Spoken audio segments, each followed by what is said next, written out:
Hello, welcome to module number 4. Hope you're having a good weekend and a good week. I have really enjoyed reading your discussion posts and your assignments from this week and seeing, particularly in the area of technology, and how we have challenged each other and supported each other in the course of the last week, and how we integrate technology for our assessments, for our curriculum and instruction.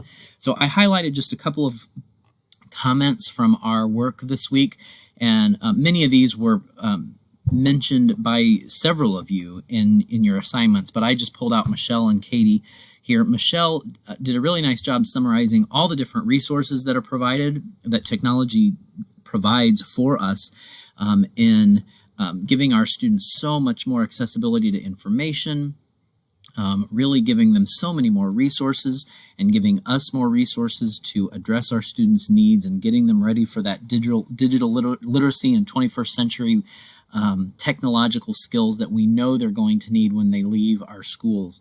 I also think what Michelle did a nice job emphasizing, and many others mentioned this as well as an area of concern about technology, is how are we training our teachers? How are we making sure that it's not just technology in the classroom for the sake of having technology in the classroom? What is it doing to increase student achievement?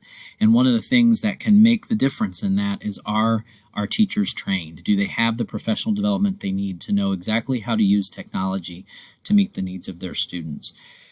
Katie did a nice job summarizing as well, and others of you did too, just the challenge of inequality in technology. And so that's one of my concerns about technology as well, is it perpetuating the haves and the have-nots among our school districts? So if you are in a more affluent school district and students are coming to school with lots of background knowledge and lots of experience, and then they also have all these great technology tools, how does that compare to students that maybe are coming from more poverty and they've got just as much potential as their middle class or upper class peers, but they just don't have that background knowledge and those resources available to them in many cases? And so trying to find that balance of adequate technology, but also knowing that technology is not going to replace a high quality teacher. And so I think several of you made those points throughout the conversations this past week, and I appreciated all all of your work this week.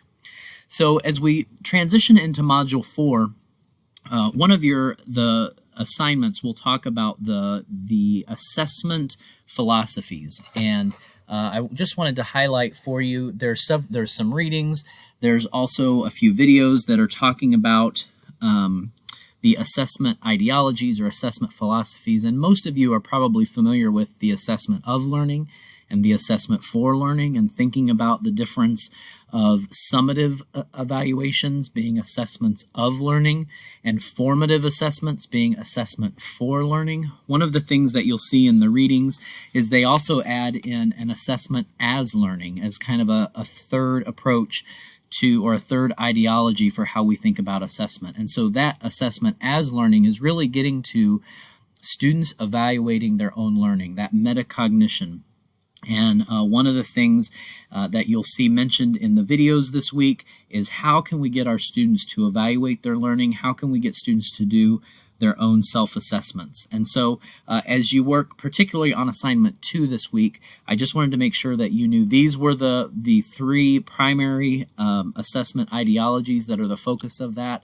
And as I said, I'm sure you're familiar with assessment of and for learning, or formative and summative assessments, but I also wanted to just make sure that as you're reading the resources this week, watching the videos, think about how we're not only using the assessment to guide our own instruction, but help students use that assessment to guide their own learning as well. So the videos this week, there's a Marzano video that really talks about formative assessment. And one of the things that I like about this video that he emphasizes is how important our assessment practices are. So if you think about you're in this program to grow as teacher leaders, and when you watch his video and hear him talk about the power of teachers who are good at assessment and what that can do for student achievement, I think it's really powerful and really highlights how important it is for you to be growing in your professional development and how you assess students and how you're helping your colleagues assess students, because it is directly tied to stronger student achievement.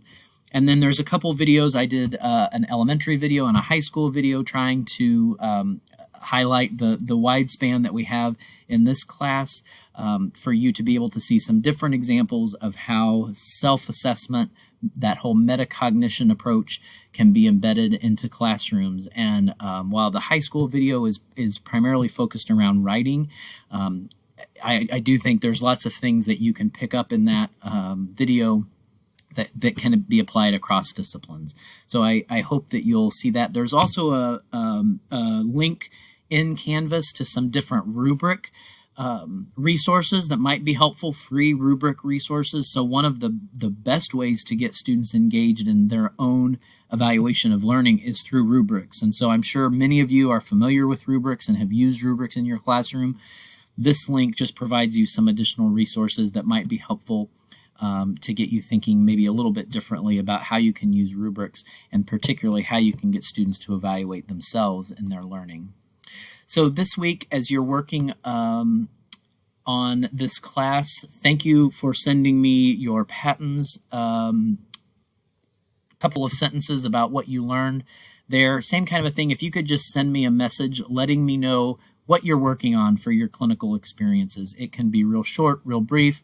Just let me know if you are presenting at staff meetings, if you're talking with your principal, if you've got time set up with your instructional coach, if you're working through PLCs and focusing on stronger assessment practices. Those are the kind of things. I just want to see that we're about to the halfway point. I want to make sure that you're on track with that clinical experience. Then the assignment 1 this week is the discussion post.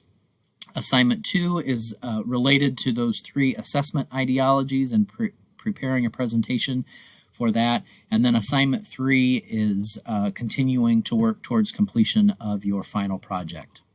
That's it. Hope you have a good week. Let me know if you have any questions.